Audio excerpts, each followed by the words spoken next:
Kohe nagu tunnetan teid ja aitäh, et te tulite, et te valisite tulla sellele sündmusele siia koha peale, sest ma usun, et see, mida me siin teeme, see energia, mida me püüame siit edasi anda, et see tuleks teile nii-öelda ulatuks teie kehadeni.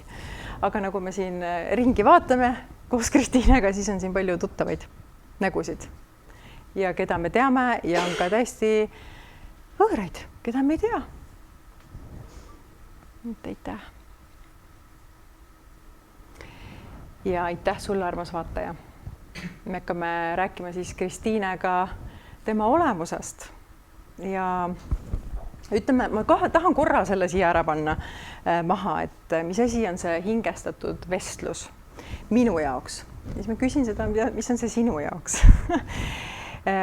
Mu mees on muusikaprodutsent. Ja siis, kui ta teeb muusikat, siis tema on peamiselt nii-öelda produtseerib ja siis ta teeb lõplikku viimistlust. Ja ma alati isegi kuulen selle ära, kas mingis laulus, siis mida ta teeb, kas selles on hing sees, kas see on hingestatud või see ei ole. Ja mulle kuidagi on see nii külge jäänud see hingestatus, et ta hingestab lugusid. Ehk siis, kuidas saab ühest nii-öelda loost üks suur ja ilus terviklik lugu, mis reaalselt paneb naha reageerima, tunded vallandab ja see ongi minu jaoks hingestatus. Ja kuidagi see resoneerub minuga, siis ma mõtlesin, et ma hakkan tegema hingestatud vestluseid. Ja Kristiine, ma ei oska sind selles mõttes, mul ei ole ühtegi ettevalmistust, et ma loeksin siia ette kõik, et kes sa oled ja et ma tutvustaksin, aga kui sa ise peaksid ennast nüüd tutvustama inimestele, kes sinust mitte midagi ei tea, kuidas sa siis teeksid seda? Sa paned mind kohe alguses nii raskesse olukorda. Ise ennast kirjeldada on alati kuidagi kõige keerulisem. Kuidas sa tunned üldse ennast praegu nagu kellena? Ma arvan, et see sõna loojana on võib-olla see, mis ma tunnen väiksest saadik, et ükskõik, mis ma ette võtan, et ma loon. Ja see hingestatud olek, nagu sa räägid, et siis minu jaoks on ju samamoodi, et kui me siin ka kas või koos tiimiga loome, kas või mingisugust uut riietust, siis see ei ole kunagi lihtsalt üks riie, et see tuleb meie seest. Ja kui klient annab tagasisidet, et ma ei tea, ma panin selle selga, mis juhtus, aga see tunnen nii teistmoodi ja et ma nagu tahaksin nagu veel ja ma ei tea, mis juhtus, et see ongi see tunne, et see ongi see ju see hingestatuse mõte, et sa paned oma hinge ja südame. Sa oled hingestaja. Hingestaja, no see kõlab väga hästi. Ma täiesti samastun ja tõstan käe üles. Ma ei tea, mis fenomen on sellega, mida sa lood, aga sellega tekib see tunne küll, et ma tahan veel. Ma tahan veel seda uue kollektsiooni mingit riietust või kuidagi see tõstab. See annab sellise enesehinnangu ja täna samamoodi ma tegelikult plaanisin panna hoopis teistsugused riided, ehk siis New Yorgi kostüümi, kus on teksa ja jakk ja kõik. Ja siis ma panin lihtsalt selle, et ma panen lihtsalt selle kimono peale. Ja siis ma vaatasin, et aga see ongi see, mida ma tahan täna õhtul kanda, sest ma tunnen, et ma olen enda elemendis. Ja nüüd, kui ma panen siis põlve ikkagi siia, et ma tunnen ka siis ennast mugavalt. Nüüd me võime siis mugavalt tunda. Aga kui me lähme algusesse, korra juba mainisid, et lapsepõlvest saadik sa oled olnud selline looja, siis milline on olnud sinu selline, ütleme, lastetuba ja lapsepõlv, et kuidas sa oled nagu kujunenud? Ma arvasin, et sa alustad lapsepõlvest ja kui ma eile mõtlesin selle peale, et kui ma peaks hakkama oma lapsepõlve kirjeldama, et mismoodi ma seda siis kirjeldan. Ja siis mu ema helistas eile õhtul ja siis küsis, et Kristiina, kui palju sa jagad? Mõtlesin, kas sa muretsed? Kuna mu lapsepõlv on nii kirju olnud ja nii palju on toimunud, siis ma arvan, et nagu perekonnas kindlasti tekib alati see mõte, et huvitav, et mis nagu võtmes või mismoodi sa seda jagad. Siin kohal ma tegin kohe küsima, oota, kas midagi on nagu pahasti? Ja just. Ja et mis rollidest ja nii edasi. Ja siis, kui ma eile õhtul nagu enne magaminekut selle peale mõtlesin, see on nii huvitav, et isegi kui see on hästi kirju olnud ja võib-olla seal ei ole ka alati olnud kõige pehmemates toonides sündmusi, siis ma ikkagi mõtlen, et see kõik, mis ma olen kogenud, on ju see, kes ma siis täna olen, ehk siis iga kogemus kasvatab meid. Mulle meeldib öelda seda, et see, mida ma tegin eile või mis see lapsepõlv, see on ettevalmistus selleks, kes ma olen täna ja see kõik, mida ma teen, on ettevalmistus selleks, kes ma olen homme, ülehomme. Ja see on ju sama nende ohvrirollidega, et kui me kogeme midagi rasket, mis võib-olla alguses tekitab selle tunde, et miks nagu seda kõike vaja oli, siis tegelikult, kui sa tuled sellest ohvrirollist välja, siis sa kõrvalvaatena, mida alguses on hästi raske teha, mis iganes sündmusega, siis kõrvalvaatena sa saadki aru, et tegelikult see oli vajalik ja tegelikult see tegigi mind tugevamaks ja täna ma saangi olla sellepärast see inimene, et need sündmused olid ja lapsepõlves ka, et kui ma natuke kirjeldan, et siis ma olen suuresti kasvanud üles oma kasuisaga, et minu vanemad läksid lahku, kui ma olin 4-aastane ja see ei olnud kindlasti ilus lahkuminek, see oli väga raske lahkuminek ja eks mul on seal omajagu teemasid, millega ma olen ise tegelenud just sellepärast, et see on minu jaoks vajalik. Ja kui ma mõtlengi nagu nende etappide peale, kus ma väiksena olin, siis ma kindlasti kogesin hästi palju erinevaid emotsioone, erinevaid tundeid. Ja see on nii huvitav, et täna ka, kui ma mõtlen selle peale, siis mul ei ole sellist nagu viha või nagu kurbust või mingit ängi, et miks ma pidin selliseid asju läbi tegema. Ja ma arvan, et see ongi täpselt need ohvrirollid, et kui me tuleme nendest välja, siis meil tekib teatud mõttes isegi tänutunne. Aga et kui me räägime sellest loomisest, et siis sealt samamoodi, et kui mu vanemad läksid lahku, siis see on hästi huvitav, et ma hakkasin seda ümbritsevat maailma hästi teistmoodi kogema. Ja mul on siiamaani meeles need pildid, et kuidas ma olen siin oma lähedastele jaganud ka, et kuidas käisid psühholoogi juures mingisuguseid pilte joonistamas, sest ma nägin igasugust maailma ja keegi ei saanud aru, et millest ma räägin või kuidas ma sain rääkida homset päeva nii, et järgmine päev kõik need asjad juhtusid ja see oli selline sel ajal eriti see oli hästi tabu teema ja enamasti inimesed arvasidki, et see on mingisuguste traumade tõttu, kuna mul olid väga rasked nagu hetked elus 4-5-aastasena. Ja siis üksid said aru, et okei, tegelikult ma vist ei kujuta neid asju, et see vist on ikkagi päris, et eksisteerib ka mingisugune muu maailm. Ja mida ma rohkem ma siis ka nagu lapsena nii-öelda julgesin seda avada, seda rohkem nagu kuidagi mingi asi läks nagu seest lahti, aga samas on hetki, kus ma olen selle täiesti endast kinni pannud ja on olnud hetki, kus ma olen võib-olla olnud väga siruli, sest mida rohkem ma enda jaoks eitasin seda ümbritseva maailma ja seda, mida mina tunnen ja kogen, seda rohkem ma siis nagu käpuli kukkusin. Ja mida rohkem ma siis sain aru, et see, mis mu tunne ütleb ja mis ma kogen, et see ongi okei, ja see kõik on õige, seda rohkem andis elu mulle võimalusi ja nii on mul kogu aeg olnud. Aga kuidas sa õppisid enda tunnet siis usaldama, et see, mida sa näed ja ma ei tea, tunned, et see on päris? Kuidas sa õppisid seda? Või sa oled kuskil käinud teraapiates või kuidas see nagu töö iseendaga on olnud? Ja see on väga pikk protsess olnud. Ma mäletan seda, kui siis minu kasuisa poolt, tema ise lahkus. Ma arvan, et ma umbes olin selline 13 äkki või midagi sellist. Ja peale matuseid ka, et ma läksin koju ja iga öö oli see, et ma ju nägin teda, ta istus mul seal voodi ääre peal, siis meil asjad kukkusid, surnud vanaisa ja siis kasuisa isa siis, aga ma kutsusin teda vanaisaks ja nii palju nagu toimus kogu aeg, aga sel hetkel tegelikult ma ei julgenud rääkida seda, ma ei julgenud rääkida vanematele seda ka sellepärast, sest ma mõtlesin, et see esimene asi on ju see, et sa kujutad ette, sa mõtled välja, see pole päris, aga kui nagu reaalselt füüsiliselt asjad hakkasid nagu kukkuma, siis ma sain aru, et tegelikult ma ei saa seda ette kujutada. Ja need on võib-olla need hetked, mis siis nagu viisid mind selle protsessi juurde, kus ma jõudsin teatud vaimsete õpetajateni. Alguses jällegi muidugi ma läksin psühholoogi juurde.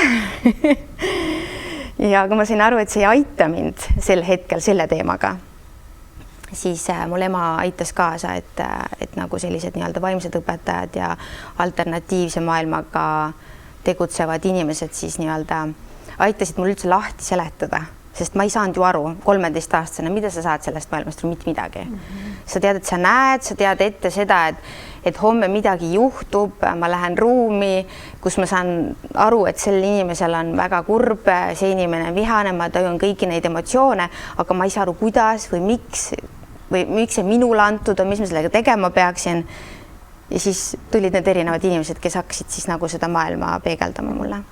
Kas sa arvad, et see on sul nii-öelda sünniga tulnud või see kuidagi avanes nagu selles elus?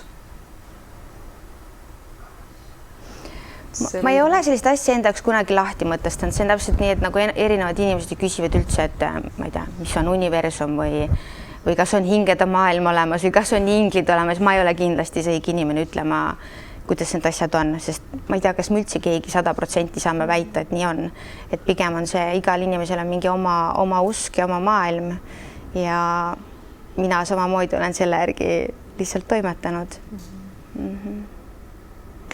Aga nüüd, kui me liigume selle vanaisa juurde, siis minu arust see on nii põnev teema ja kui oli Kanal 2, siis Vapred ja moodsad saade, siis seda vist hästi põgusalt, kui üldse vist puudutati. Aga minu meelest see on just nii äge teema. Et siin on kindlasti ka publikus inimesi, kes ei tea seda, et Kristiinega suhtleb kogu aeg tema surnud vanaisa.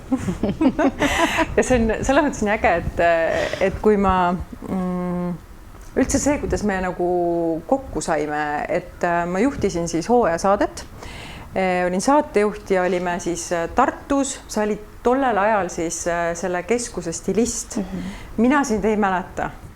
Ja siis läheb 10 aastat mööda, me ei tea teineteisest midagi ja siis sul tuli uus kollektsioon Haruul ja siis sul oli, ma tahan Avelit saada modelliks, sa saad kõik, mis sa tahad. ja siis kuidagi ma tulin Haruusse, ma mõtlesin, et ma võtan kaamera kaasa, teeme nagu, et mis ma niisama tulen, et loome väärtust ka ikka ja teeme nalja, teeme niisugusest ägedas kerguses ja näitame riideid ja panen selga ja sealt sa nägid üht tähendusrikast nii-öelda unenägu või sellist, mingi seisund on sul ilmselt selle vanaisaga seoses või tuleb või siis unenäos, kes kuidagi on ka meid tõuganud mingisse protsessi koos või loomingusse. Ja. See siis ma lihtsalt igaks juhuks täpsustan, et see siis ei ole kasuisa, kes tookord lahkus, et see on siis minu päris vanaisa Vello Lään, kes on ka väga palju suuri tegusid teinud ja vanem generatsioon ilmselt teab rohkem temast. Aga see on hästi huvitav, et kui täna küsis Ele, meie tootmisjuht, et miks see valge küünal siin laua peal, ma tean kohe, et sellel on mingi lugu. Muidugi on.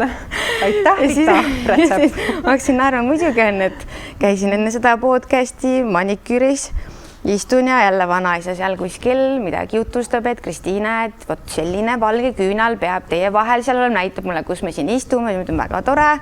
Ma olen taksoga, ma ei jõua poodi, ma pean siia jõudma, miks sa varem ei öelnud. Ja siis lähen manikürist ära, kuna ma teadsin, et Rita Räpsepp on seal korrus allpool, kus ma käin maniküüris. Ja ta iga kord ütleb, et alati sa käid ja sa kunagi ei tule mulle tere ütlema, et teinekord, kui tuleb, ütle tere mulle ja koputasin talle. Ja siis ta oli nii hea meel, tuli kallistas mind ja siis ma lihtsalt ütlesin jah, et näed, tulin ja jälle siuke nagu nii-öelda teadmine või info on ju vanaisa poolt ja siis ta ütleb, et Kristiine, no pole võimalik. Et mulle just toodi mingi siuke üks selline suur valge küünal ja ma mõtlesin, mida ma sellega tegema peaksin, ma ei tea. Aga nüüd ma tean. Ja siin see on. Ja minu meelest on nagu ehe näide sellest, kuidas meie nii-öelda siis ütleme siis meie vaimud toimetavad, loovad koostööd ja see ongi nii. Ja. Sa enne puudutasid neid vaimseid õpetajaid ka korraks, et vanaisa on praegu siin ka või? Kas sa tõesti arvad, et ta sellest jääks ilma, kes naudib tähelepanu? Oota, ta on seal. On jah? Selja taga. Kohal on ta muidugi ja. Ühesõnaga, tervitame sind, armas vanaisa. Ja ühesõnaga, mis ma nüüd hakkasin küsimagi? Need vaimsed õpetajad, et ma selles mõttes nii hindan seda, kui me leiame sellised enda jaoks, enda ellu inimesed, kellele me päriselt korda läheme, kes tahavad meid aidata ja kes näevad, et meid on vaja aidata. Aga minu meelest mõtlen, et see on suur õnn, kui me satume õigetesse kätesse. Et kuidas sinul on olnud see, ma ei tea, kas su ema siis leidis sulle täpselt need õiged või kuidas sul see on olnud ja mida need vaimsed õpetajad on, kuidas nad sind juhendanud on? Nende vaimsete õpetajatega on ka nii, et see ei ole ju, ma ei tea, minu arust väga vähe on ka inimesi, et ma saan, ma ei tea, 16-aastaselt oma selle esimese armastuse ja siis ma olen taga elu lõpuni koos. Neid näiteid ma arvan on pigem vähe. Ja samamoodi nende vaimsete õpetajatega, et eks ma olen ka jõudnud ju erinevate inimeste juurde, sest et neid kogemusi on ka olnud sellised, mis on ju väga hirmutavad, kus sa tõesti mõtled, et see, mida sa näed ja koged, on selline, et ma ei taha, võtke see ära, mis iganes see minu sees on, mis toimub, võtke see lihtsalt ära, pange mingi karp kinni ja ma ei taha seda mitte kunagi. Ja siis sa lähed ju mingisugust inimeste juurde, kes võib-olla lähevad nagu nii intensiivselt peale, kes räägivadki, et oi, et sinus on kõik need anded ja nüüd ja kohe sa pead hakkama tervendama inimesi, seda tegema, aga kui sina ei ole selleks valmis, siis ei ole see hetk, on ju. Ja siis oled sa mingil hetkel jõudnud mingi inimese juurde, sa lähed uksest sisse, sa tead, et see on see inimene. Sa tunned, sa tajud, sul tekib kohe see usaldus ja mis iganes mure on, siis ma tean, et see on see inimene, kellele ma julgeksin jagada, kes võib-olla ei pressiks nagu sellist oma maailma peale, vaid ta tajubki seda, et kus mina olen iseendaga.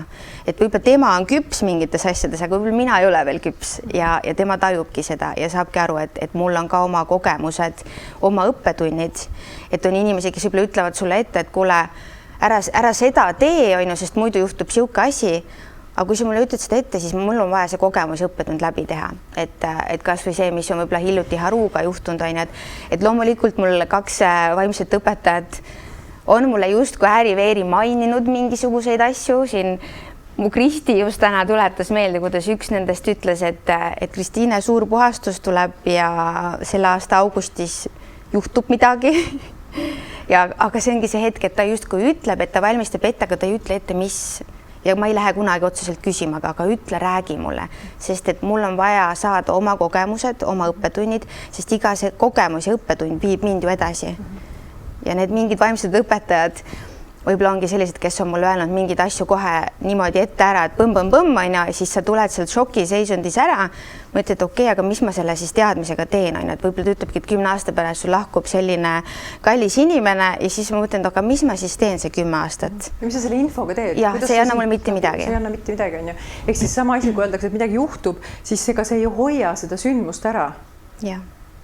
On ju? Just. Mitte midagi hoia ära. Võib-olla pehmendab või kuidagi teadva ette valmistada, aga ei hoia ära. Ja. Enne kui me lähme selle Haru teemaga edasi, kuidas sinust üldse sai stilist ja armastus riietuse vastu? See nagu pikem lugu. Aga... Ja kuidas siin on Mellu, kes ütles, et sa oled nagu entsüklopeedia ja kataloog, et sinust võib igasuguseid lugusid saada ja et Mellu ootab raamatut. Ja. Ja. Et nii nagu ma lapsepõlves sain väga palju erinevaid värve kogeda ja kogemusi, siis need jätkusid ka ju seal teismeeas ja see hetk, kus ma kooli lõpetasin ja ma olen lausa abielus veel ühe korra olnud, muideks, et sa teaksid ja mul on väga värvikirev elu olnud. Enne Virkot. Tahad sa sellest? Virko ei teadnudki. Mis asja päriselt ei teadnud või? Hästi tegid. Aga kuna ongi see, et ma hästi palju otsisin iseennast, nagu ma mainisin, et need lapseeas kogetud lahkuminekud ja sündmused ja kõik see siis nii-öelda see minu sisemaailm, mis ennast kogu aeg ilmutas, siis ma olin pidevalt nagu sellises protsessis, kus ma otsisin iseennast, et kes ma täpselt olen, kes mu ümber oleksid ja see, et ma selle stilistika ameti leidsin, see oli tegelikult mega pikk teekond, sest ka koolis, see oli siis keskkoolis, kus ju ikka sellises vanuses ju tekivad sul teatud seltskonnad, sul tekib see tunne, et ma pean kuhugi kuuluma, et kas ma siis kuulun sinna, kus on need, ma ei tea, popimad inimesed, ma kuulun sinna, kes on võib-olla rohkem need viielised, lähevad peale kooli koju ja teevad oma koduseid ülesandeid ja viks ja viisakas on ju, ja siis sa kuskil otsid selle mõtet, okei, kes mina olen, kuhu ma kuulun. Ja siis nendel hetkedel, kus ma, nagu ma ütlesin, kus ma tundsin, et võtke mul see kõik ära, ma ei taha seda maailma tajuda ja tunda, ma tahan olla üks tavaline noor Kristiine, kes läheb peole, ma ei tea, proovib suitsu, proovib alkoholi, et ma tahan olla see tavaline normaalne teismees Kristiine, siis ma paigutasin ennast selliste inimeste seltskonda, kes olid siis need populaarsed. Ja mul oligi hästi siuke suur seltskond, kellega me kogu aeg tegime igasuguseid koosolemisi, pidusid, parklates, chillimisi ja nii edasi. Ja tegelikult ma läksin ise hästi katki seal. Ma kogu aeg saingi aru, et need ei ole võib-olla need minu väärtused, aga ma ei julgenud sealt ka välja tulla, sest see hirm on nii suur, et kui ma nüüd kuhugi ei kuulu, et kas ma siis üldse olen keegi. Ja see kogu see asi sel hetkel lõppeski minu jaoks nagu nii suure nagu krahhiga, kus ma siis ühe selle tüdrukuga läksin seal väga-väga tülli. Ma olin seal just 18 saanud. Meil ka jälle üks selline tore pidu seal, mis oli see klubi Illusioon Tartus. Ja see kuidagi juhtus nagu nii, et ma otsustasin temaga mitte koos sealt peolt ära minna.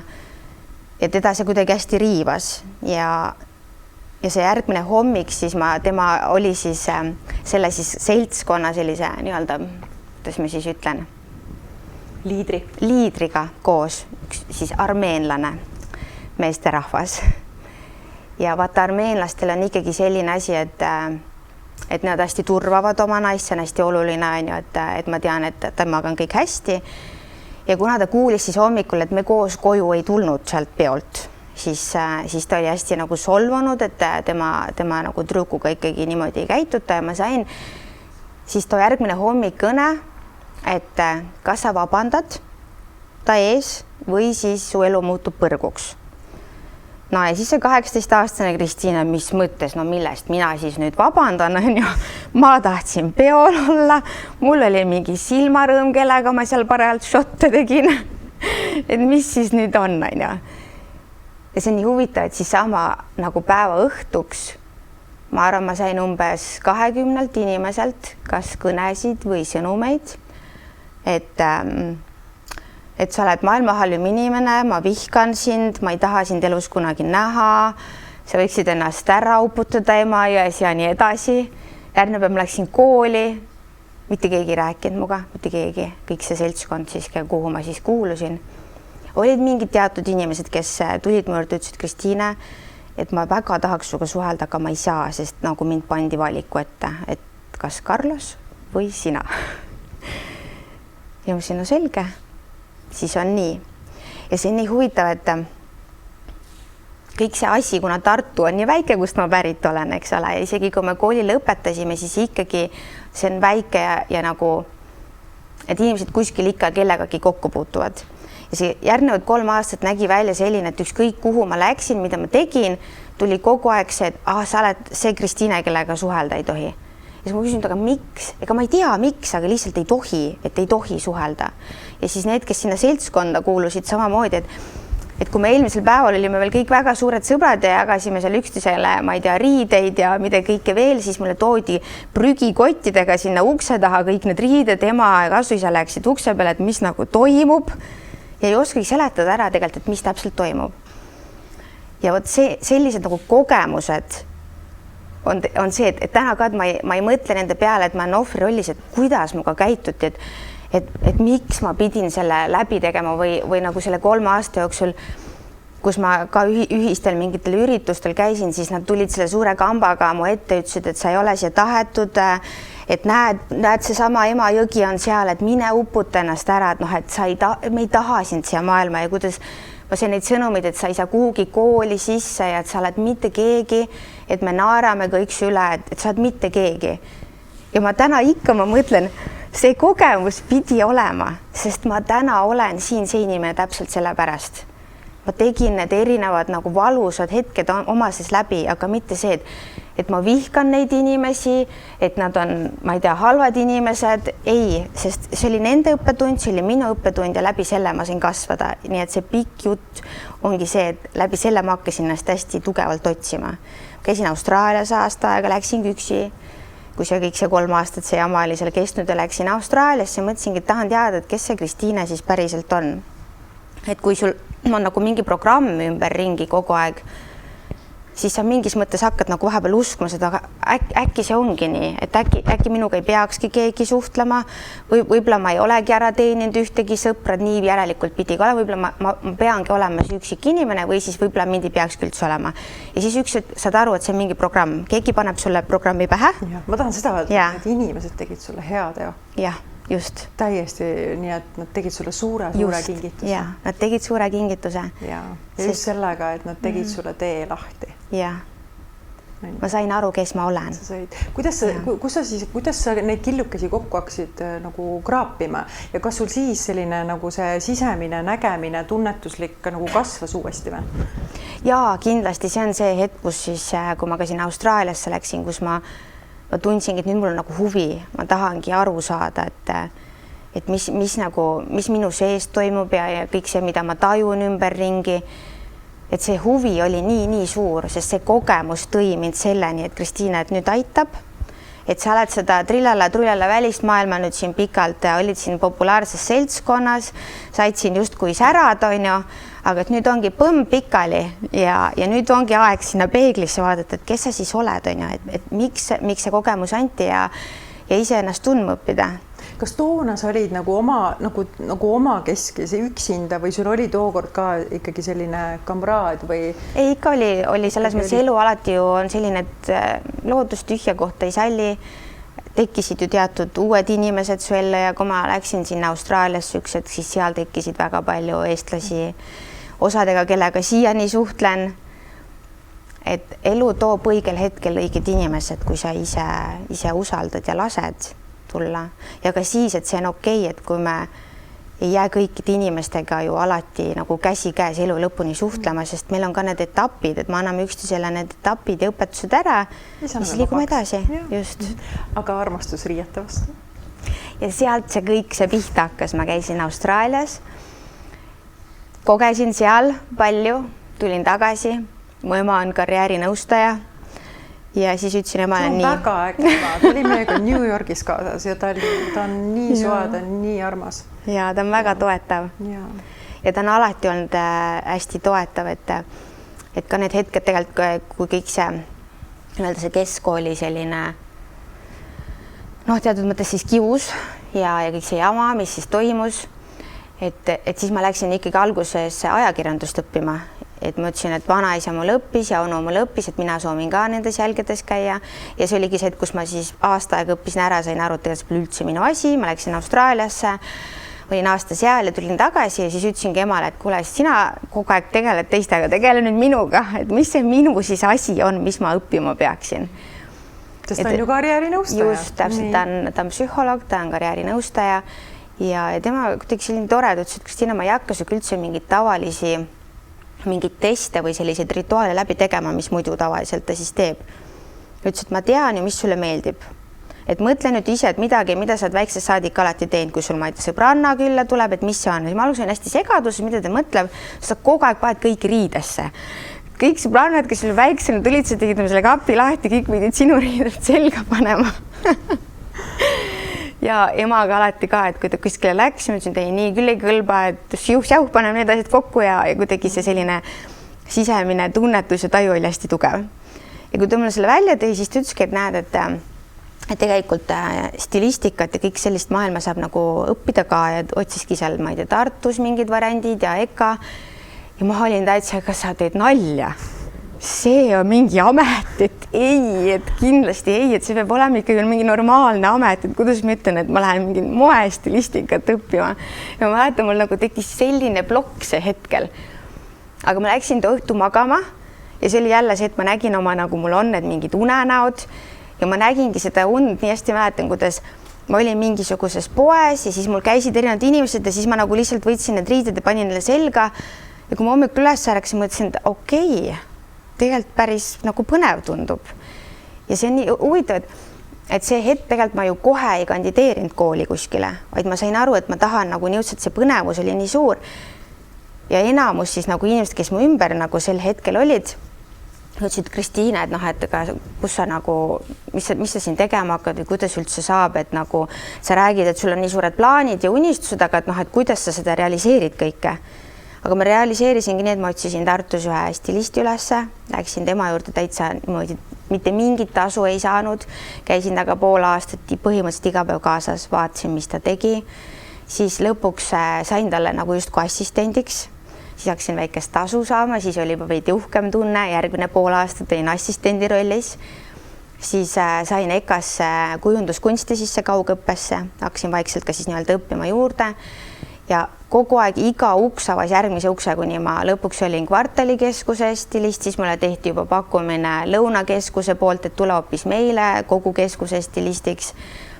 Kuni lõpuks siis oli see, et mulle tehti Kanal 2, siis kui oli see, enne õhtut oli ju ka hommik just, et kas ma tahaksin minna sinna lihtsalt 1 nädalaks, et nad alustavad, et kas ma saaksin viia sinna saatejuhtidele riided. Ja nad olid ise ka nii rahul ja mulle nii meeldis, et kuule, aga tulegi, et mitte see nädal aega, et tulegi meile.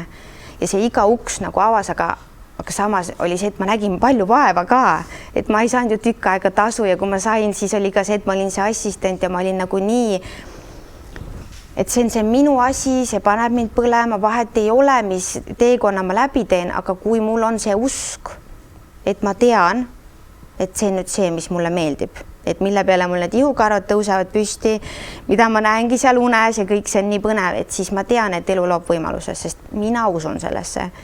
Ja kuna see usk oli nii suur, siis et samad sõbrannad, kes toodud ütlesid, noh, kus nüüd mida, et sa räägid nagu nii suurtest plaanidest, siis nad siiamaani ütlevad, Kristiina, see on nii uskumatu, et see, kus sa täna oled ja see, kui sa ütlesid, sa sinna hommikusaatesse lähed ja kui sa sinna õhtusaatesse ja kui sa kolisid Tallinnas, siis hakkasid veel oma brändi tegema, et see on nii uskumatud, see sama Kristiina, kes oli samas on ju nagu nii väike ja nii kuidagi ära kustunud, hakkas rääkima, et ei, aga minul on suured plaanid ja ma ütlen, ma veel teen asju.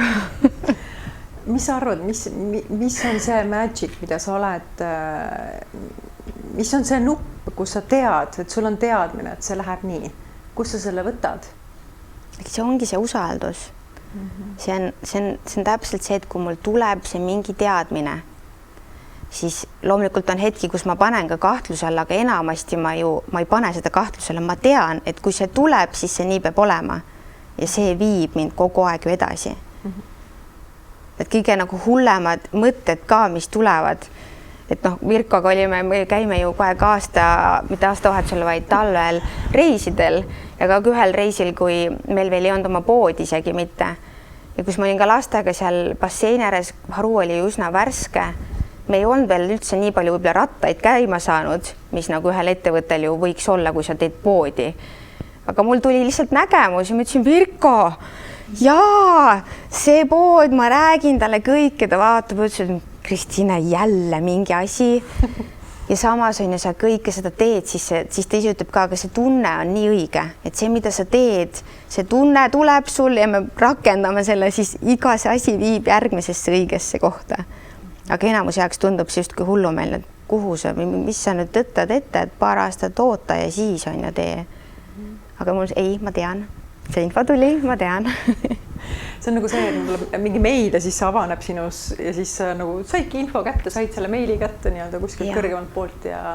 Aga see ei ole ainult minul nii, see on täna, ma arvan ju ka paljud, Mellu on hea näide, kes kunagi ütles, et minul ei ole Kristiina, see on lihtsalt sinu teema. Ja täna Mellu räägib mulle väga tihti, kuidas, ma ei tea, mul tuli siuke teadmine info, et alguses mõtlesin võib-olla imelik, aga et ma nüüd tegin selle järgi ja nii on, et meil kõigil on tegelikult see mingisugune oma sisemaailm, mis natuke võib-olla ka hoiatab meid mingites asjades, mida me võib-olla ei taha kuulda võtta ja samal annab ka mingit siukest põnevat infot, mida võiks ette võtta, aga tihtipeale me lihtsalt kuidagi tühistame ja kustutame selle ära. No sa lõid praegu ilusa silla selleks, et mis on see, mis on need kohad, kus sa oled läinud oma tunde vastu ja sa oled eksinud ja ei ole endale truuks jäänud ja see on maksnud valusalt kätte võib-olla. ja aga nagu ma ütlesin, et meil on ka neid kogemusi vaja. Ja vahepeal on nii, et sa teed mingit ühte sama asja võib-olla 10 korda läbi, aga iga korraga läheb see kogemus mõrudamaks ja veel mõrudamaks. Aga see ongi ju selle jaoks, et sa saaksid aru, et nii ei saa enam, et midagi tuleb muuta. Vahet ei ole, kas see on teatud inimestega või lihtsalt mingisugused muud kogemused.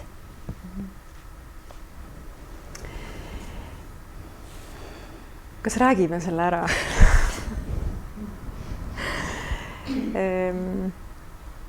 Ma ikka mõtlen seda silda, et see, mis on Haru ümber siin olnud, enne kui me läksime New Yorki, see läks nagu, ma ei tea, soojad ajalehed või soojad kaneelisaiad, mida kõik tahtsid nii-öelda uudistada ja endasse ammutada. Ja selles mõttes ma isegi ei tea, miks see nagu ajakirjandus selle nii suuresti selle skandaali tegi nagu skandaaliks. Aga mis tegelikult juhtus? Kuidas sa täna sellele nagu tagasi vaatad?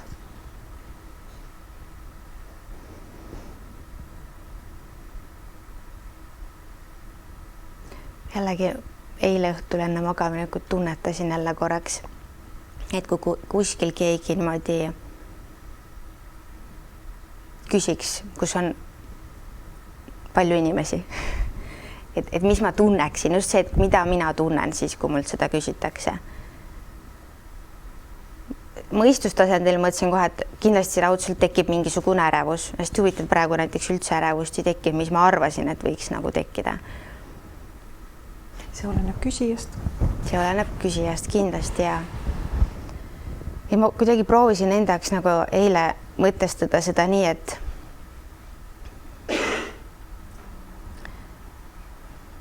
nagu ma ütlesin, et vahepeal sa saad mingit kogemust nii palju, kuni lõpuks muutub see lihtsalt nii mõrudaks su jaoks ja nii valusaks ja nii raskeks, et sa saad aru, et kui sa siit nüüd veel uuesti selle sama asja läbi teed, et siis sa lihtsalt sa ei taha. Ja ma arvan, täna see, mis juhtus, ongi väga suuresti minu selline isiklik kogemus ja õppetund. Ma arvan kindlasti ka teisele poolele suur isiklik õppetund, aga see on pigem ka see, et kuidas see inimene, kui teadlik ta ise on ja kui väga ta tahab näha seda osa ka iseendast.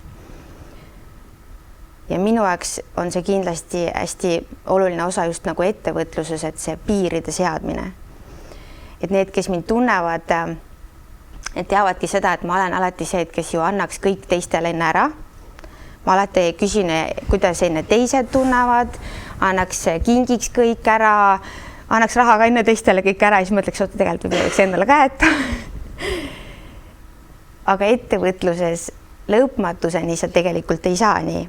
Ja siis sa saad kogu aeg seda ühte sama õppetundi, et kui sa kellegagi, eriti kui see on tegemist, on see sul kas sõpradega või lihtsalt tuttavatega, et siis sa pead need piirid kohe alguses paika panema ja kui sa seda ei tee, siis üks, et kui sa tunned, et nüüd ma tahan seda teha, sest vaata, nüüd on tasakaal väljas, siis juhtubki see suur pauk, sest et sa pole algusest peale seda teinud, sest sa oled algusest peale see, et ma olen hästi armas, ma olen selline hästi annan kõigile, ma tahan, et kõigil on hea ja siis ma surun kogu aeg ise ennast alla. Niimoodi, et sa oled juba peaaegu pool aastat ennast seal alla surunud, sa ühtegi oma tunnet ei avalda, sa ühtegi sellist oma mõtet ei avalda, et kogu aeg on ja teil on õigus, nii on.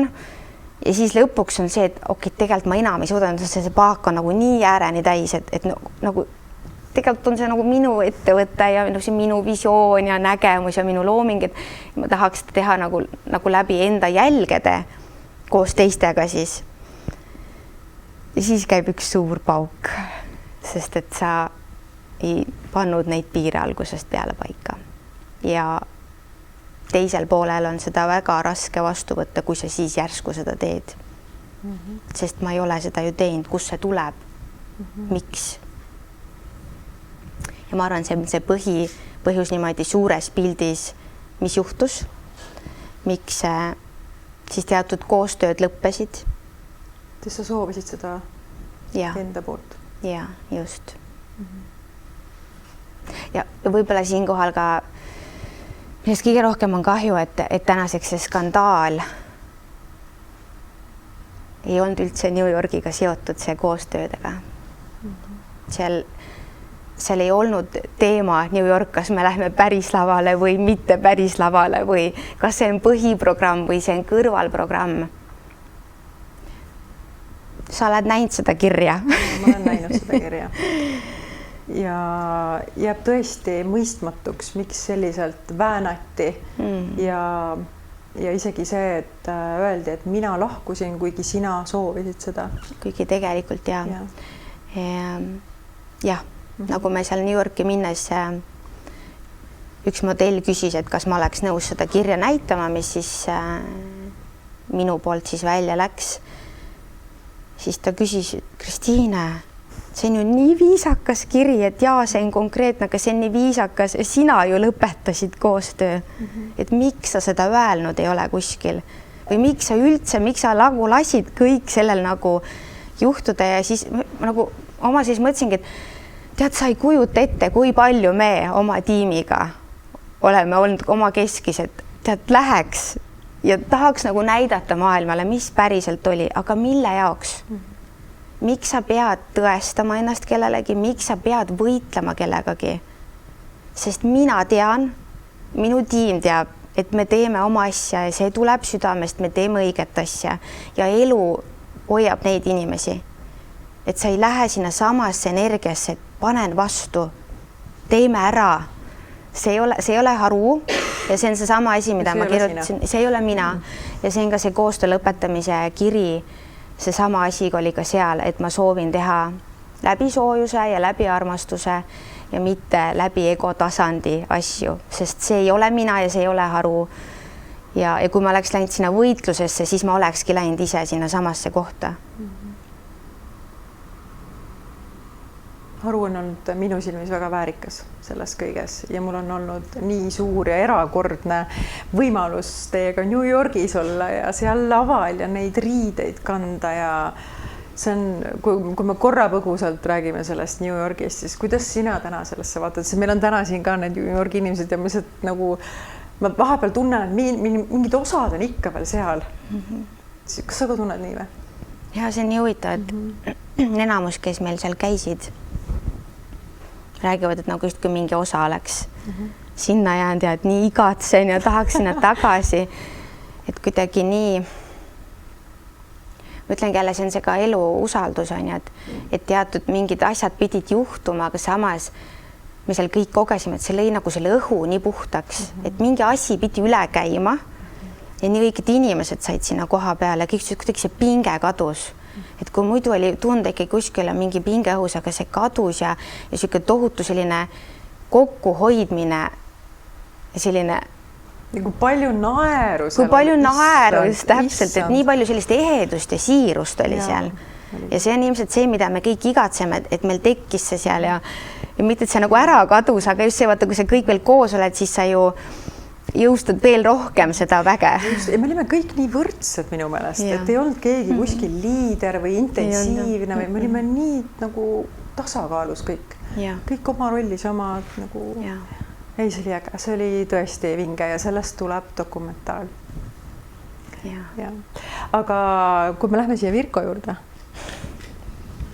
Vahetame kohad. Kuidas sa ennast üldse tunned praegu, et nii lähedased ja su mees ja kaaslooja ja autor on siin, et kuidas sa tunned, et nagu ennast avada ja rääkida nendel teemadel? Ma olen meil Virkoga üldse selline väga huvitav teekond on, sest kui me mõtleme, kaua me siis nüüd täna koos oleme olnud 6 aastat ja Albert on meil 5. See ütleb nii mõndagi, on ju? Ja. Albert on meil siis esimene laps, et ja meil on 3 last. Ja meil on Haru, mis sai 4-aastaseks. Et see ütleb päris palju, et see teekond on ja see kiirus on olnud meeletu ja metsik. Ma ei tea, 200 kilomeetrit tunnis. Päriselt. Siis nagu tekibki küsimus, et kust see tuleb, kus sa nagu jaksad, te tegite telesaadet ka veel, on ju? Nagu... Aga see jaksamine on ikkagi see, et kui sa teed päriselt seda nii mingit oma asja, siis ei taha väga süüa, on ju, siis ei mõtle. See kõik käibki niimoodi, et sul on lapsed on siin ja siis vahepeal on muidugi täielik kaos. Mõtled, huvitav, kas meil nagu närvid peavad siin vastu või mitte. Aga see tuleb ikkagi nii loomulikult. Et nagu sul ei ole tegelikult vaja mingit metsikut Exceli tabelit, minul ei ole, Virko, vaja, sul on seda vaja. Et selle sees ära manageerida. Ja loomulikult on hetki selle sees, kus sa mõtled, et okei, kas me nüüd paneme üle võlli, kas nüüd oleks nagu natuke vaja see hoog maha tõmmata. Nii kui me korraks nagu mõtleme, siis tegelikult on see, et elu annab jälle mingid uued võimalused ja siis kui sa vaatad üksteisele otsa, siis sa näed meil mõlemal, et silmad juba põlevad, et saaks jälle midagi luua ja teha, siis saad aru, et ju siis nii on. Ju siis meil on nii. Et see on see meie asi. Võtame korra lahti, selles mõttes, et te abiellusite, teil oli aasta otsa, saite ainult teineteist nautida, käisite reisimas, tanksaabastega abiellusid, põhimõtteliselt väike kleit on ja ma olen pilti näinud. Ja siis laps, Albert, megategelane on ja et kuidas te nüüd nii-öelda 3 lapse, kui ma lihtsalt mõtlen 3 last, mul on 1, et tal on 3, et kuidas te nagu teine teist selles leiate? Nagu, kuidas te ühendust hoiate oma vahel? Kas te räägite millestki muust ka peale töö ja lastest ja kodust? Täiesti aus vastus, et tänaseks seda üksteise aega, seda on ülimalt vähe. Ja täiesti aus on ka see, et me oleme oma suhtes ilmselt ka täna mõlemad võib-olla ka nagu leplikud, et hetkel on nii, sest me oleme lihtsalt võtnud otsused vastu, et me praegu loome hästi palju ja seda me ju loome nagu erinevatel tasanditel ja sinna kõrvale, et sa jõuaksid nagu selles suhtesse ka tohutult anda, siis tõesti nii imeinimesed me ei ole ja see on paratamatus, et me oleme teinud need valikud, aga samas, kuna me oleme mõlemad kuidagi nagu rahu teinud selles osas, et hetkel on niimoodi, siis ei ole ka seda, et nagu tohutu ootus oleks, et just meil üks päev oli see vestlus, ma ütlesin Virkole, et ma kujutan ette, et nii mõnigi naisterahvas täna oleks nagu su peale tohutult solvunud, sest ma ei tea, kuna sa mulle viimati komplimendi tegid, et sa näed hea välja. Aga ma saan täiesti aru, miks sa ei tee, et see ei ole see, et sa ei mõtle seda, vaid see lihtsalt, sul ei olegi seda aega seda öelda. Ja ma ei olegi solvunud, sest et ta teebki metsikult palju, et kui me oma siin 3 lapse kõrvalt ehitame maja ja Virkol on kõik peab olema eriprojekt, siis tal on erinägemus kõiges ja ta peab igal pool oma käe külge panema, siis on see, et mina sel hetkel ka, et ma mõistan ja ma lepin selles osas, et hetkel on niimoodi. Aga mina nägin enne, kui sa siia saali sisenesid, siis Virko ikkagi tegi sulle selle musi ja nagu nii-öelda õnnistas sind sellega, et ikkagi selliseid asju teil on kogu aeg. Ja loomulikult. Ja võib-olla see ongi see, mis hoiab seda ühendust. Et seal on need teistmoodi hetked ja eks see on ka see, et igal ühel on ju oma ainult, mis teda väestab ja nii-öelda hoiab. Et mõni naisterahvas vajabki seda, et kas igapäevaselt mees teeb talle selle komplimendi, on ju, et võib-olla minu jaoks see ei ole ka kõige olulisem ja loomulikult on tore ikka, kes meest ei tahaks, et meile vahepeal ilusasti ja hästi öeldakse, aga see on see, et mis prioriteedid ja väärtused sa ise nagu lood, on ju, et nii nagu sa selle näite tõid, et minu jaoks see on kindlasti palju rohkem, see annab palju rohkem juurde kui see, et kui ta oleks mulle lihtsalt täna olnud, et Kristina, sa näed hea välja versus see, et ta tuleb, võtab korraks ümbert kinni, ta teeb mulle selle põsemusi ja ta ei ütlegi mitte midagi, ma tean, et see on nagu see, et sa tubli, sa saad hakkama. Kuule, aga need ärimehed on näinud, kui suureks on kasvanud Haru, kuidas te seda nii-öelda olete juhtinud ja teinud, on ju, et teid on kutsutud EBS-i rääkima sellest. Ja siis äriinimesed mõtlevadki, et aga te ei ole äri õppinud ja te teete äri. Ja siis, kuidas sa nagu täna vastad sellele, et kuidas te siis seda äri teete, nagu, kui ei ole nii-öelda strateegiaid või selliseid tohutuid 5 aasta plaane või kuidas see käib? Ja see oli SEB, kus me käisime jagamas ja kevadel ja eks sealt on ka ju tulnud teatud võib-olla mingisugused kommentaarid, kas või selle, ma mõtlen ka selle skandaaliga seoses, et hästi palju käis nagu läbi seda, et kuidas meie ettevõtet juhime. Ehk siis meil ei olegi strateegiaid, meil ei olegi struktuuri, täitsa ausalt, nii on. Ja see ei ole see, et ma nüüd räägin uhkusega, et meil ei ole mingid äriplaane 5 aastaks, et loomulikult see oleks väga suur samm edasi, kui me ka jõuaks sinna, et meil on väga hea struktuur ja äriplaanid ja nii edasi. Aga millegipärast meie jaoks ongi see toiminud niimoodi, et see kõik tulebki siit seest. Nagu ma arvastan öelda, orgaaniliselt. Orgaaniliselt. See on see tunne ja me teeme läbi tunde ja Virko on küll suur Exceli mees, ta paneb kõik Excelisse kirja, no see on imeinimene tõesti oma Exceliga. See on meie strateegia ainuke, mis meil võib-olla hetkel on. Mis ta sinna Excelisse paneb siis? Kõik, isegi ma ei tea, kui Boltiga on vaja tellida paar poekotti poodi, siis tema paneb selle ka Excelisse kirja. Aga see ei ole kuidagi nagu halb, vaid see on see, et me tasakaalustame, et mina olen see täiesti selline tülitunne, teeme seda, võib-olla hõljun liiga palju ringi, siis Virko on jälle see, et nii, mõtleme läbi, ma võtan selle Excel lahti, nii kulud on sellised. Siis vahest on see, et ma pean mingi eraldi grupi tegema töötajatega, kus Virkot ei ole, et kuule, teeme selle ikkagi ära, ärme ütle. Siis pärast tuleb ikkagi kuskilt välja. Aga Virko, sa teed tühja tööd.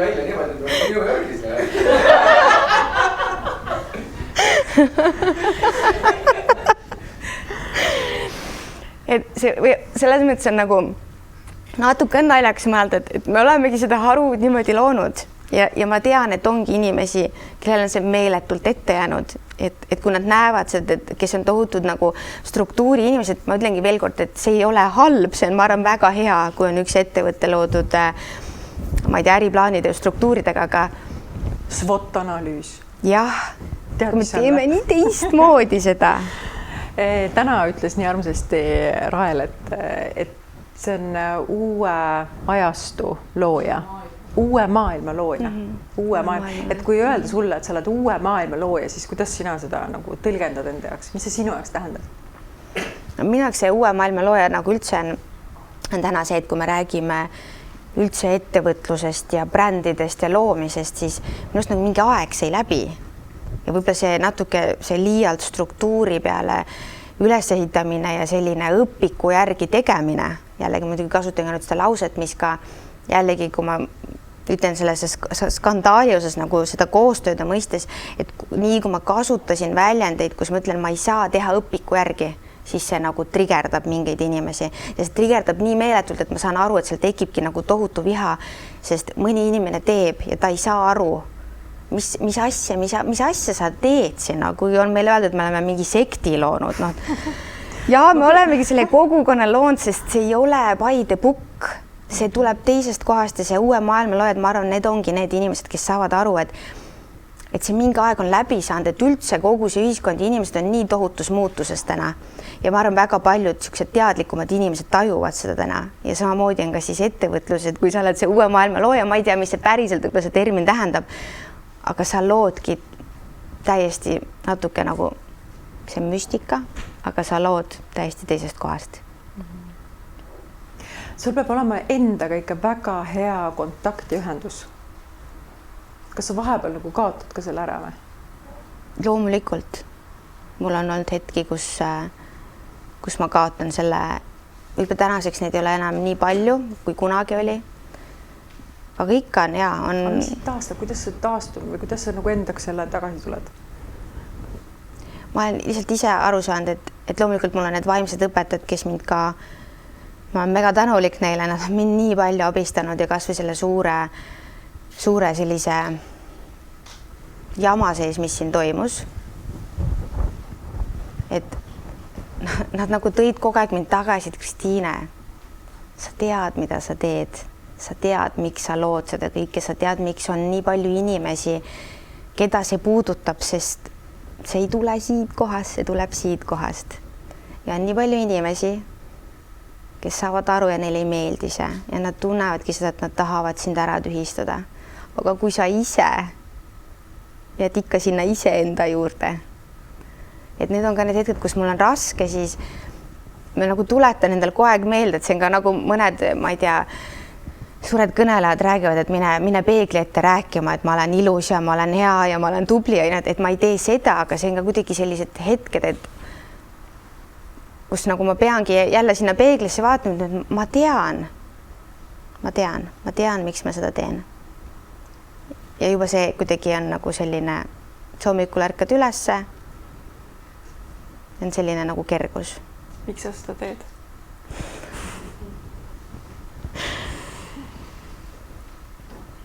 Mida sa teed üldse?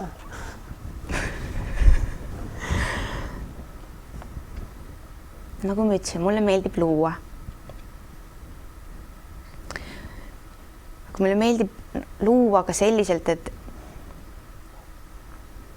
kui ma mõtlen kas või näiteks Haruausse pood, siis mulle meeldibki luua selliselt või näiteks täna, et kui me siia tulime, see ruum oli tühi, mitte midagi ei olnud valmis seatud, siis ma vaatasingi sind ja Triinut ja mõtlesin, et see on nii huvitav, et teil oli nagu hästi nagu selline, et aega on rahulik, ma vaatasin kella, et inimesed tulevad ja ma tajusin seda mõtet, et ma nii soovin, et kui need inimesed siia sisse tulevad, et siis nad tunnevad, et siin on loodud, et ta on nagu oodatud siia ja et neil on siin hea olla ja mul on kogu aeg iga asjaga nii. Et miks ma ei tea, mulle nii meeldib, et kui mina loon ja siis need teised inimesed, kes tulevad sellesse ruumi või kogevad seda, mis iganes. See on nii huvitav, et ma justkui olen ju host ja ma hostin sind, ma lasin sul täiesti nagu teha, sest ma kuidagi tundsin, et ma tahan, et inimesed kogeksid nagu sind selles ruumis, mida sa oled nagu loonud ja siin on haruriided ja kuidagi, et see oleks rohkem sina kui mina hetkel. Ja ma sain aru, et sa lasid. Aga see oli okei. Ja, see oli väga okei. Et me selles mõttes suhtleme sõnadeta. Ja. Mis sa arvad, mis sind ees ootab? Mis Harud ees ootab?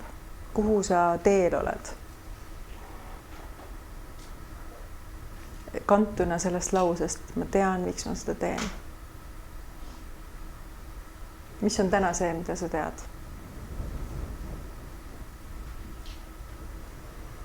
Tea, kas ma julgen seda välja öelda, sest ma saan aru, et see läheb ka avaliku kuulamiseks siis. Ja ma tean, et see on nii tiip küsimus selles mõttes.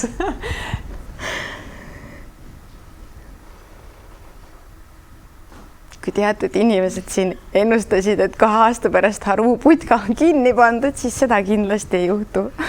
Seda kindlasti ei ole. Seda kindlasti ei ole. Ja mitte sellepärast, et meil on vaja kellelegi midagi näidata. Me ei tee asju teiste jaoks, me teeme seda iseenda jaoks. Ja ma tean, et Harud ootab väga suur tulevik.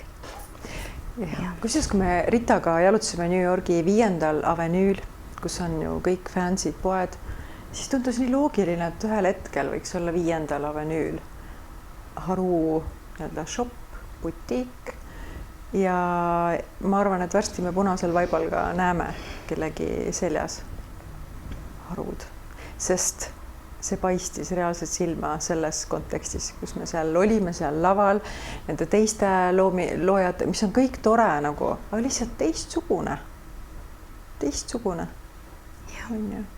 sul on nägemus sellest 5. avenüüst? Mul on erinevaid nägemusi. Neid nägemusi on palju, aga nagu ma enne ütlesin ka, et selleks, et jälle kuhugi etappi jõuda, siis me peame enne tegema mingi teekonna läbi. Et sa oled kogu aeg selle teekonna peal. Vahepeal läheb see sirgelt, vahepeal teeb selle mingi jõnksu sinna sisse ja see on just hästi oluline, et see teekond, isegi kui seal on vahepeal need mäed ja jõnksud sees, et sa pead seal ka nagu tajuma ja nautima tegelikult, et ka siin praegu on okei olla. Et vahepeal läheb nii hästi ja siis järsku korraks tundub, et aga mis just juhtus. Aga see ei tähenda seda, et sa paned oma asjad kokku ja nüüd on kõik, ei, sa tuled, sa koged läbi sõna otseses mõttes selle ja sa teed siis oma asja edasi ja siis elu jälle üllatab, teeb jälle mingisugused uksed lahti, mõtled, vau. Nii on. publiku seast, kas on küsimusi, mida me võiksime siia tuua? Kas te jäite New Yorgi tänavapildis inimestele silma oma kaunite riietega? Jaa. Ma kordan küsimust, et kas me jäime New Yorgi tänavatel silma teistele inimestele oma riietega, sest me kogu aeg kandsime Harud, on ju. Ja publiku seast oli see küsimus. Vasta. Jaa, see oli isegi just veel äkki, ma ei tea, viimasel päeval ka veel käisime Kossi poes seal Kristi ja ma mäletaks, keegi oli seal veel. Ja seal ka selle poe manager tuli mu juurde, mul oli meie see kimono kleit, mis oli eelmise New York Fashion Weeki laval. Ja ta tuli sinna, küsis, et wow, et what are you wearing? Ja ta oli täiesti nagu siljas, tuli katsus ja vaatasin mulle. Ma olin korraks nüüd ja siis see tunne, it's my own brand ja siis Kristi küsis, kas sul oli hea seda välja öelda. See oli nagu veider, isegi kohmaks, aga see oli nii tore, et ta tuli nii siralt ja siis tuli tänaval mingid inimesed nagu juurde, et wow, et nagu nii äge ja need on minu enda kogemused. Ma ei tea täpselt, mis seal teistel oli, aga märgati väga palju, kuna mina ka kandsin kogu aeg Harud ja see tunne oli kuidagi see, et järelikult see on nii teistmoodi. Sest muidu New Yorgis sul on ju inimesi nii palju, see sigin-sagin on nii meeletu, aga et sa seal pildis võõrastel inimestele, sa jääd silma, nad tulevad, sul ütlevad seda ja nad tahavad nagu katsuda ja vaadata, et siis järelikult selles on midagi, mis haarab selle pilgu. Ja. No mina kogesin seda, et just kui meil see show oli läbi ja me olime seal nii-öelda tavainimeste või kes seal tulid seda show'd vaatama, siis nemad nagu, nad olid nagu kust nagu, nad oleks nagu tõesti õhku saanud, et kust see tuli nagu, et tead, mul nagu no selline vaimustus oli ja me ikkagi panime seal ju tänavaid kinni, meil oli vaja pildistada, siis mitte ainult see, et meie fotograaf pildistas meid, ei, tänavalt hakkasid inimesed ka kõik meid pildistama, sest midagi nagu nii erakordselt oli, et ei, seda sai kogeda küll, see oli äge. Jaa. See kogu see New York oli äge. Mis sind ennast nagu selles mõttes kõige rohkem puudutab selle loomise protsessi juures? On see nii-öelda nägemus, mis kellelgi nagu seljas on või mis riietust teha? On see mingi, ma ei tea, elega saate kokku, arutate, on need kangad? Mis sind nagu põlema paneb? Mis sind sütitab selle loomise juures? Nagu mis detail niimoodi täitsa nagu sukelduks sinna sisse? Virko võib nööpidest rääkida siin tunde, ma olen kuulnud. Jah. No kui ongi see, et Virko on hästi detailne ja tema sukeldubki detailidesse, siis mind panebki põlema see selline suur pilt või see üldvisioon, et ma arvan täpselt see uue toote loomine, ma ei saa punnitada seda, et ma mõtlen, et ma ei tea, tavaliselt ettevõtetes, kus riideid tehakse, on mingid hooajad ja siis seal on, ma ei tea, uued trendid, aga ma ei saa seda teha nii, et see peab tulema siis, kui ta tuleb. Ja siis ongi õige aeg ja võt siis mul tegi see tohutu põlemine. Ma nägin, võt mingi selline riidese, siis ma helistan Elele. Kas sa saad aru, mis ma mõtlen? Siis ta mingi, okei, siis ta teeb, joonistab selle välja. Ma ütlen, kus sa teadsid, et ma niimoodi mõtlesin. Ja siis ta teeb selle prototüübi, siis ma ütlen, et jaa, võt seda ma mõtlesingi, see paneb mind nii põlema, sest nagu see tuleb kuskilt ja siis mul on inimene, kes nagu saab aru või mõtlen, kuidas sa aru saad, sest mina ei ole jõmbleja, ma olen stilistikat teinud, õppinud, aga kuidas sa nagu niimoodi aru said ja siis tuleb Virko, kes ütleb, et kuule, ma teeks veel need detailid niimoodi ja siis mul on nagu mingi kui äge. See on see kõige põnevam osa sellest. Aga sa hoiad suurt pilti. Mis see tähendab? See on nii raske säätada, mis tähendab minu jaoks nagu suure pildi hoidmine. Ma arvan, väga palju on seal kindlasti ka peab see õige energia olema, et nii kui midagi läheb paigast ära, siis ma tajun seda ja siis see minu jaoks see suure pildi vaatamine ongi see, et ma hakkan kohe vaatama, et kas siin kuskil midagi või siin juhtus või et see, ma pean kogu aeg tundma, et see mingi tasakaal on asjades. Aga missugust nõu sa annaksid inimesele, kes ütleb, et näed, et ma teen ka siin enda nii-öelda äri ja mis iganes, ma ei tea, taimespreisid näiteks on ju. Ja aga kuidas, aga tal ei ole sellist enesekindlust, et kuidas see saavutada, kuidas jääda enda tundele truuks, et mida sa siin soovitaksid? Mina arvan, et ikkagi kõige olulisem on see, et kui sa tunnedki, et see on päriselt see sinu asi, see ei ole miski, mis lihtsalt, et keegi ütles, et kuule, tee, et äkki siis saad, ma ei tea, niimoodi rikkaks, on ju, et see peab tulema see sinu seest, sinu asi. Ja isegi kui mingid asjad tunduvad hirmutavad, et ma mõtlen kas või Haru puhul, et me ei teadnud mitte midagi ettevõtlusest. Me ei teadnud mingist, ma ei tea, digireklaamidest, kodulehtedest, mitte midagi, aga me alustasime Virkoga 2 aastat tegime kõiki neid asju ise, millest me polnud elus varem kuulnud. Välja arvatud tõmblemine ja aga kõik see muu nii-öelda maailm, et ainult tõmblemisega sa ju seda müüma ei lähe, on ju. Ja ikka sa teed. See pidi ikka väga suur usk olema sellesse ja tahet nagu teha. Ja no see usk peabki olema, kui sul seda ei ole, siis päriselt, kui sul ei ole usku iseendasse ja sellesse, mida sa teed, siis kuidas see võimalik on, et sa seda teed? No ma juba kuulen, kuidas see vaataja seal praegu mõtleb, et aga mul ei ole seda asja, mida elus teha. Kuidas see leida? See sinu asi, kuidas ära tunda see enda asi, mida teha? Sellele nagu nii raske vastata, sest me oleme ju inimestena nii erinevad ja võib-olla ikkagi ka see, et kui me oleme üleüldse ka elu mõistes sellised nagu siis ohvrirollides ja me näeme rohkem seda nii-öelda negatiivset poolt ja neid asju, miks mul ei ole õnnestunud ja miks temal läheb nii, et siis tegelikult sellises hetkes ongi hästi raske ju midagi luua. Ükskõik kui väga sulle ka ei tundu, et see on õige asi.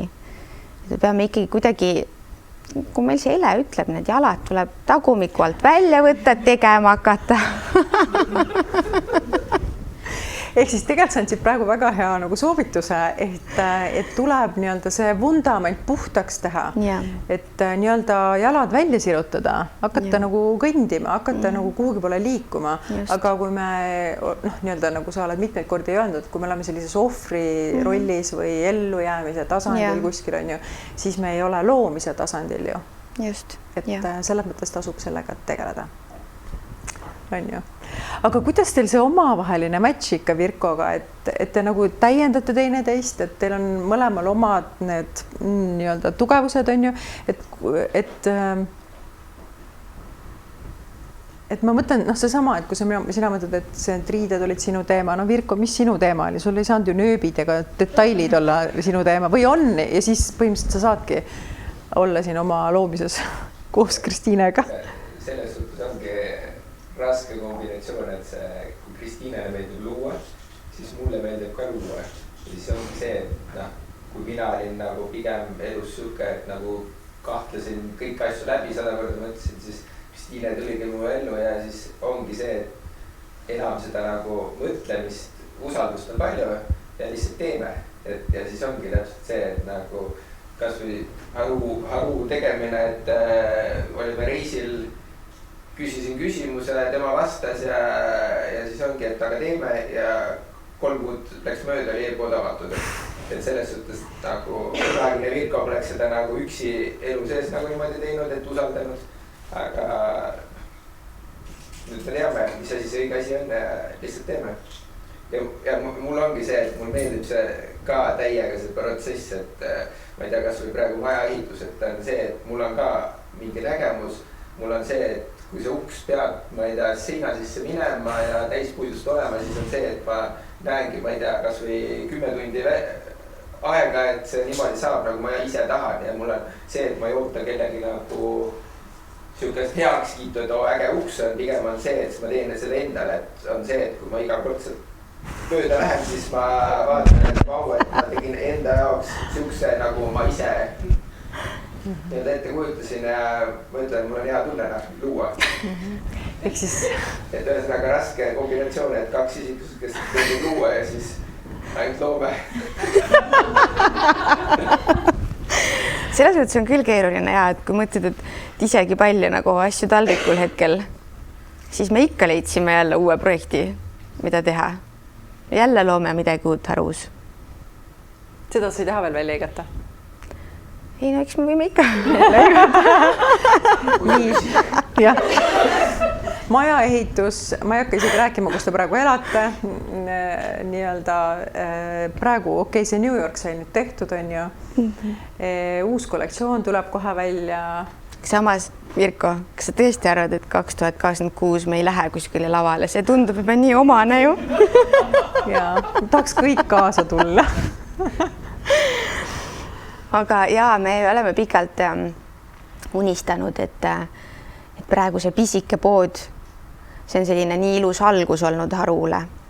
aga et iga reis, kus me käisime, me unistasime, et üks hetk on selline suurem elustiili koht, et kus on see poeosa, kus on kohvik, kus on meie enda ladu ja kontor ja iga inimene, kes sinna sisse astub, siis seal on jälle see miski teistmoodi, et ta ei oskagi sõnadega seletada, aga ta tuleb sinna vahetele, kas ta on üksi, kas ta teeb tööd, kas ta tuleb sõbrannaga brunchile, elukaaslasega teidile, vahet pole. aga seal on see nagu, seal on hea olla. Et see on nagu see kogukonnale miski, nad tulevad, nad on seal alati oodatud ja seal on selline hoitus. Nii et me nüüd siis Telliskivis avame veebruaris selle sama koha, mida ma just kirjeldasin, mida Virko ütles suvel, me kindlasti ei tee. ja nüüd ta teeb. Ja nüüd ta teeb. Ja mitte isegi nii, et kui ta suvel ütles, et kui me lõpuks ikkagi selle lepingu allkirjastasime, siis ta ütles, et seekord mina ise ei ehita seal, siis nüüd ta ikka läheb ehitamise. et ta ikka peab selle oma käe panema külge ja äkki see nagu omamoodi ongi õige ja äge, sest see ongi haru. Sellest nagu kasvab. Aga kui sa peaksid ise kuidagi lahti seletama, mis asi see haru on?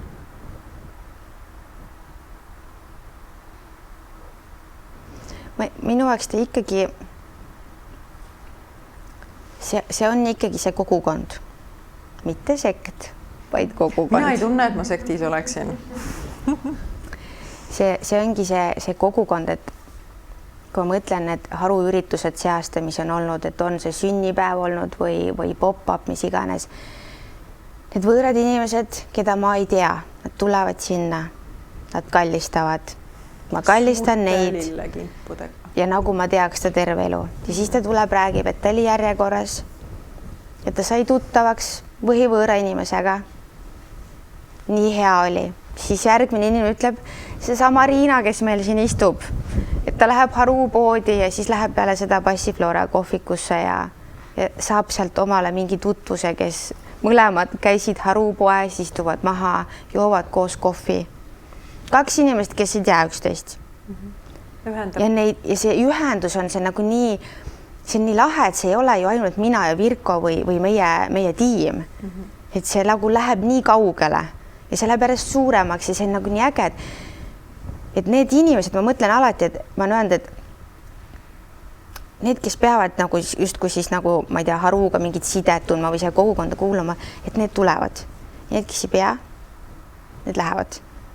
Ja see nii ongi, sest mingisugune ühendus või mingi selline sarnane väärtus või midagi nendes inimestes on. Ja siis nad tulevad kokku ja siis nad loovad midagi sellist, et ma ise ka vaatan seal kõrval nendel üritust ja mõtlen, vau. Jääb palju ägedaid inimesi, kuidas nad siia said. Kas on veel publikus mõni küsimus? See on hästi naiivse küsimuse, aga ma ei tea üldiselt lugu. Mis haru tähendab? Vot sellest ei saanudki rääkida. Ja haru on hunt. Ja haru on hunt ja kui jälle me seal oma ühisel reisil Virkoga olime, kus üldse tuli jutuks, et me võiksime teha oma brändi, siis Virko küsis, mis selle nagu nimi üldse olla võiks. Ja kuna hunt on mind alati kõnetanud, siis ma hakkasin lihtsalt guugeldama, et kas hundile mingeid huvitavaid nimesid või tähendusi. Ja siis ma leidsingi mingisuguse artikli, kus rääkiski indiaanlastest, et indiaanlased omal ajal kutsusid hunti haruks ehk siis karjajuht. Ja see nagu see lugu oli seal nii äge ja nii kui ma nägin seda haruud seal, siis ma ütlesin Virkole, et see ongi see. Et see oli nagu kohe käis siuke klikk, et see on haru ehk siis see hunt, kes loobki selle karja. Ja see on kuidagi nagu nii tugev oli see tunne seal, jah. Ja väestab. Ja väestab just, jah. Kas on veel küsimusi? Mis kell on? Varsti 3:30. on õige aeg lõpetada, jah? Tundub nii, võtame otsad kokku. Ma olen sulle südamest tänulik ja see, kuidas mina sind plaanisin siia, tegelikult ma plaanisin siia siin palju varem, kui sa teada said. Et avanes see nagu kuidagi vajadus mõlemapoolselt tulla kokku ja päriselt rääkida sellist hinge pealt juttu, kus ollagi selline lihtsalt olla. Ja ma olen nii tänulik, et te siia tulite.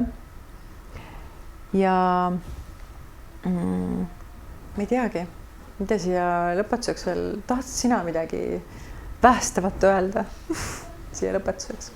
Ma tahtsin sind samamoodi tänada, et see kuidagi tuli nii õigel ajal, õigel hetkel.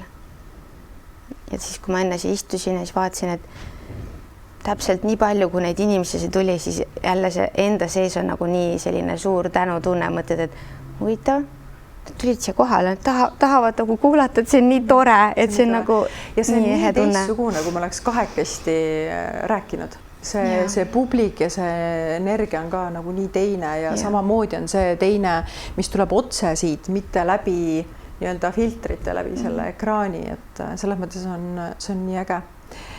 Ja ma olen tõesti nii tänulik, et ma sind tunnen, sa oled, ma räägin, kui sa midagi räägid, siis mul läheb nagu keha reageerib, mul tuleb kananahk peale. Sa oled nii ilus inimene. Sa puudutad mind nagu pidevalt enda olemusega ja mul on nii hea meel selles osa olla. Tõesti tänasin selle eest. Ja me teeme veel suuri tegusid. Aitäh. Aitäh teile veel kord.